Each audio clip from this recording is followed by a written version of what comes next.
Hey guys, we're ETA. I'm Jared, the team leader. I'm Mark, the chief editor. I'm Jaden Federi, the technical director. I'm Jeff Aborda, the social media director.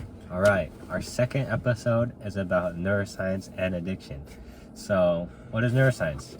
Neuroscience is basically the study or science of how the brain functions, like the systems in your brain. And addiction, it affects your brain. It's mostly caused by this chemical in your brain, dopamine, which is like, it's just like the feel-good chemical. It's just like makes you feel like really good, nothing to worry about, and that's what opioids do. They release dopamine into your brain, and you just feel high. So, I guess that's what makes it so addicting. It's because, it makes you feel good, so you want to go back to it, and like, opioids are like the most dangerous drug, so that's what we're here to talk about. Okay, so our first fact of the day is that we are not the only animal subject to wanting dopamine, as it is present in all animals. So basically everything wants pleasure, obviously.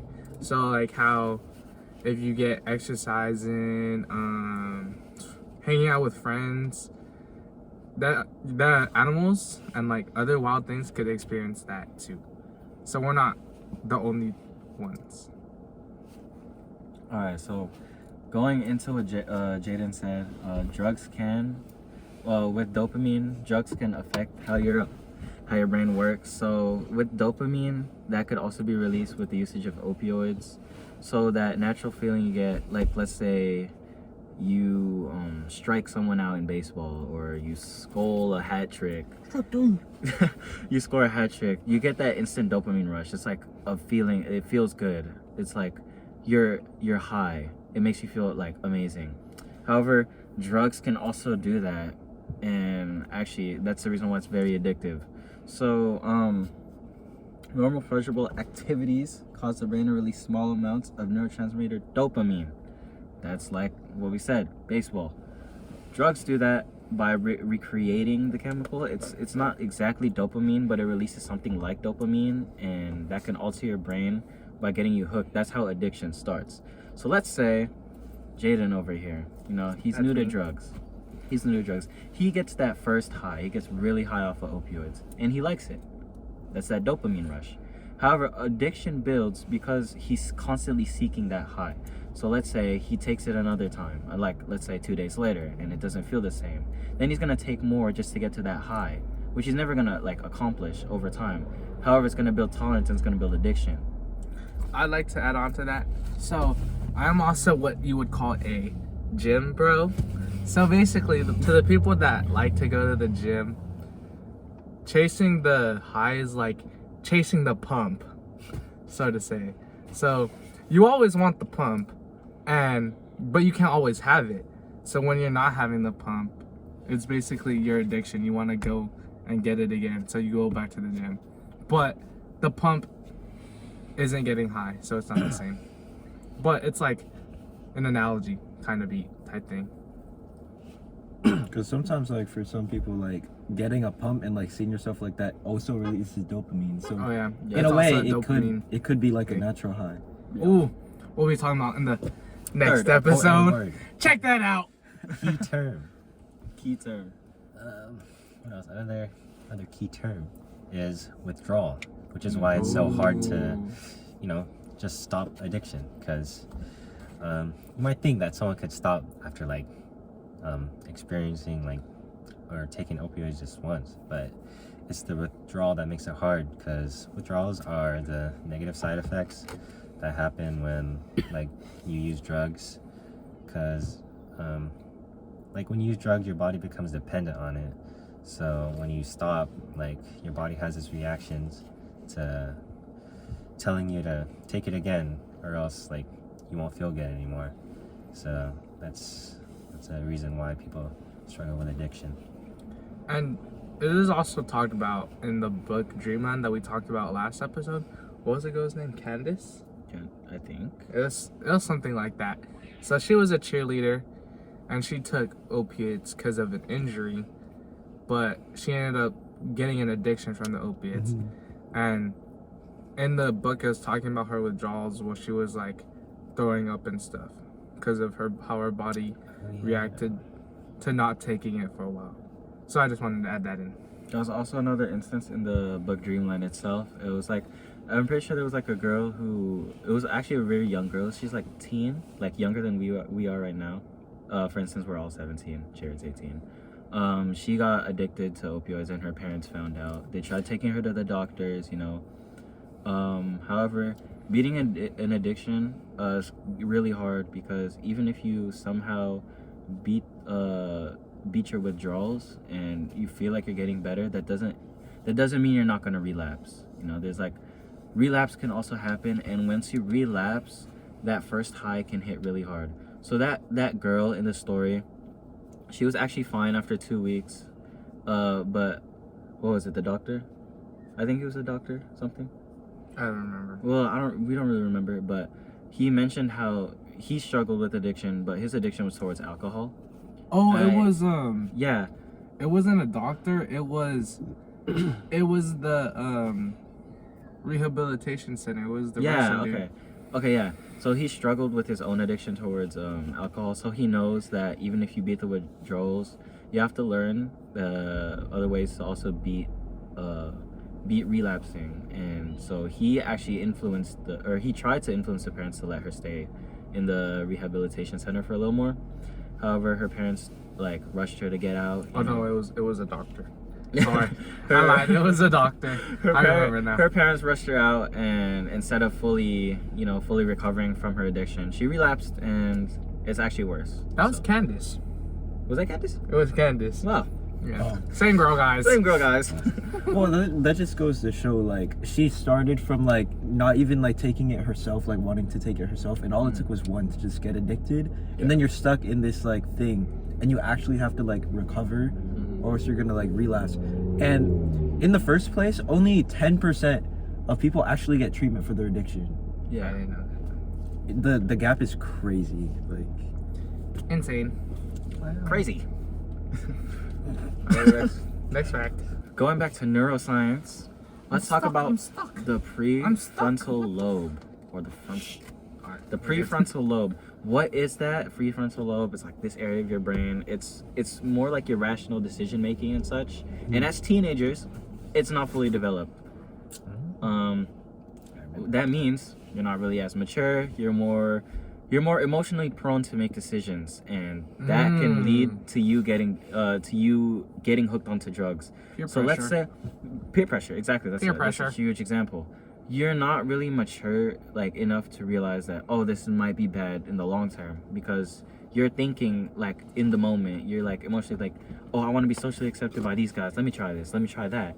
And all of a sudden, like, give it a week or two, and now you're hooked onto the drug. You're trying to buy more. You constantly chase that constantly trying to chase that high. My fault.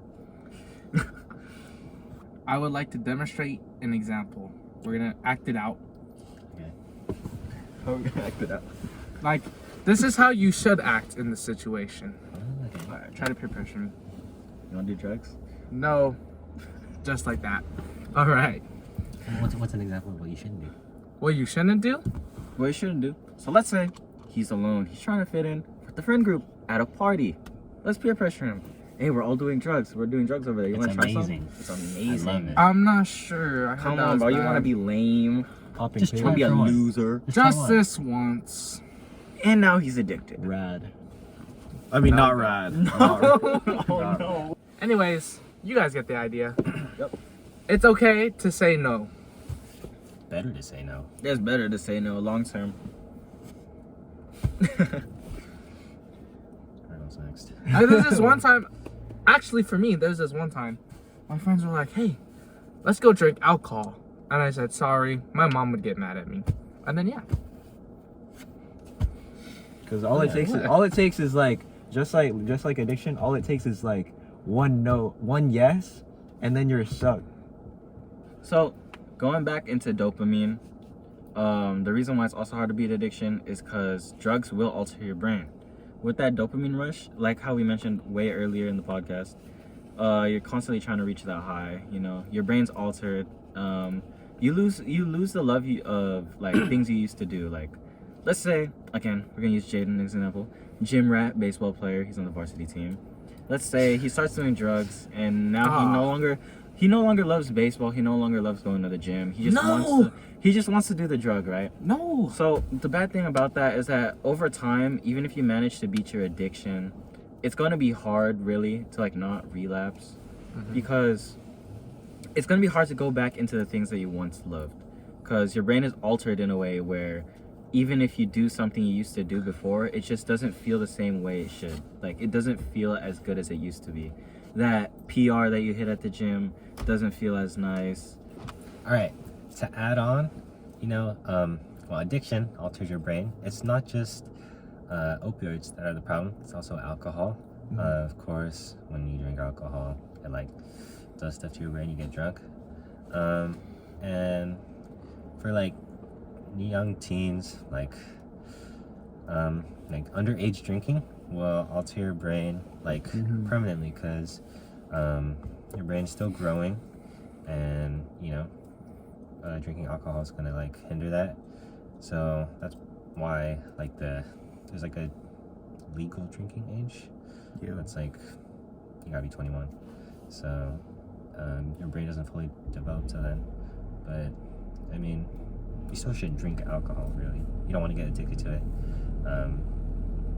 Like, what you can legally drink, but still, I mean, you can drink. You just gotta be cautious not to drink so much. Moderation. Yeah, That's why it's so important to find like substitutions for like stuff like that, like natural highs, which is gonna lead us into our next episode. But also, it's gonna lead us into this next question I want to discuss. One of the questions that y'all submitted on our Google form, it was, give us an example of when each of us, we're gonna give you guys an example of when each of us handled peer pressure correctly, and just how we went about that. So I can start. You want me to start? Alright. So, like, Yeah, you can start.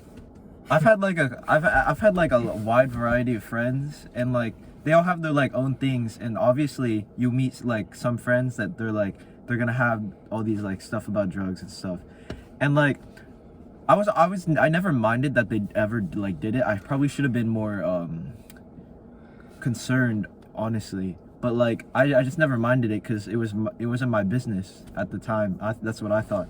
But one of them would always try to like get me. They're like, oh, you should try this, but like I set a boundary, and that's how I handle, because obviously he's my friend, so I set a boundary. And then like if you set a boundary because you know them, like if they're really your friend, they'll respect that boundary. And it's just like, he never really asked again after like I was like, oh yeah, no, I'm never gonna do that. All right, so who wants to go next? Should I go? Doesn't matter. I'll go next. Eeny, meeny, miny, mo. I'll go next. So for me, my story with peer pressure, it's kind of similar to what Jed experienced. It was like a bunch of friends. So it was like a birthday party. Always the birthday party. It's always a birthday party. It was like a birthday party for a friend of mine. I went. You know, we went to the beach for his birthday party, and then after we had like a little after party where it was just us friends, like no parents involved and stuff. It was at our friend's house, and they decided, okay, no one's here. Let's try drinking. You know, no parents are here to restrict us. We can do what we want. And I was like, yeah, no, I can't do that, cause you see, like just like opioids, drinking, you can get addicted to it. You can become an alcoholic. It's very dangerous, and it also alters you. And once you start, like you can't necessarily stop, which is what I was thinking at the moment. I was thinking about my future. You know, when you're making decisions through peer pressure, you don't want to fall into that pressure. You want to fall into like a decision where you think about yourself, you think about your future. So I decided to say no. It's kind of a short story, but that's basically my example. So, for me personally, honestly, I didn't really think about how drugs would affect me. It's more like how I thought it would affect my parents. So like, for example, I've been offered or like asked by friends if they, hey, want to go smoke, hey, want to go do this stuff, but I'd always say no. I think I have a strong moral sense, And also, I always like to think of it from my parents' perspective. Like, how would they feel if I came home like high and like just not how I'm supposed to be? And then low-key, like, if I was my parent or if I was a parent of a kid and they came home like that, I'd be like heartbroken, and I wouldn't want to put my parents through that. So that's how I think about it, and that's how I stay away from drugs. For me, I don't really have a story, but I think it's important that, like what he was saying, that you shouldn't be so selfish about yourself with like using drugs or drinking alcohol as like an escape. You should think about, you know, how the others around you will be affected, and how they can also help you. So you can always ask for help, and there's just so many more better ways to, you know, deal with stuff and not end up using drugs or alcohol and becoming addicted. What's Cause the other like, question? Yeah. no, cause like once you start addiction, like it's like with the founder of Natural High, he was talking at the assembly. Mr. John. Mr. Yeah. Johnson. And so he was talking about the assembly, and like one of his brothers died of overdose, but then like the other, they did it, and they went to rehab, but like he just never came back the same. And so it's like, that's so scary that like all it takes is one time, and then you're forever changed. Yeah. And so it's important to find like natural highs, which we're gonna discuss in the next one. So I think that's about it, right? Yeah. Oh, Did you have another question? it was. Are we related, or do we know anyone that is suffering or suffered from addiction? That's really good. Who would like to go first? I'll say you. I don't know anyone. I don't really know Actually, so I consider myself lucky for this, but I'm thankful that I don't really have any friends or family that I know of that are addicted to the drug or like anything in general. So, what do you guys? What about you guys? Well, I do have a friend, like, he was like one of my closer friends in like my sophomore year, but he actually moved away to like the Philippines. But like, I see him posting on his story all the time because he's like a alcoholic kind of, because he's like super rich, and so he basically just like has his own hotel room. He's like drinks all around, and sometimes he messages me, so because I don't really talk to him that much anymore because he has his own stuff going on. But like sometimes I'm low key watching his stories, and I'm like, oh, I should tell him or something. Yeah. But like it's kind of hard because like you're scared how they'll react, but like honestly it's for the better of them. So like, and they'll see that too, That's true. and so that's why I'm low-key, I'm probably gonna hit him up next time. I want to add on to that. If you have a friend that's like doing like drugs and stuff like that, and you think it's not my place or it's not my business to tell you, it's like all your business. Like, you should be the one to tell him. You shouldn't wait for something bad to happen, because that's, by the time that happens, it's too late. So you should tell them when you can. Yeah. What about Don't you, have Work? any regrets, basically. Yeah, basically. What about you, Work?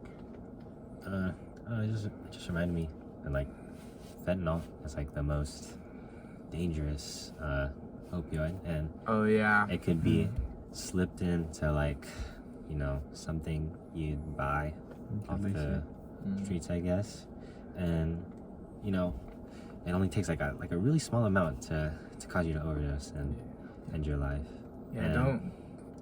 like I question like why would people do that, but then I learned that like if it like ever doesn't like kill you, it's just like super addictive, so it'll make you come back for more, which is kind of like a gamble the dealer also makes to try to get you back in. It's like we talked about in the last episode, like Enrique and all that. Yeah. Like it's they're thriving off you being addicted, and it's like it's so like wrong, and it's like, but that's their business, and so like you can't take any risks because their business, like their whole job is to get you addicted and keep you there.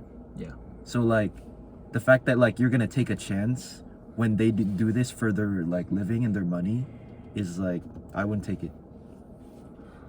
Alright, so before we end things here, if you guys want a more deeper like it's like a little short little video. We actually have a project. We made a short film video how even innocent people can get into the drug world. Like if it's trying to make money or if it's just doing the drug to feel like to fit in. We have a short film video to show you. Yeah, what's our at ETA.CSE 24. On Instagram. So, thank you guys. That was episode 2 of our podcast, Neuroscience and Addiction. Make sure to stay tuned, follow our Instagram, and get ready for episode 3, which is Natural High. Stay safe. Stay safe, guys. safe. Thank you.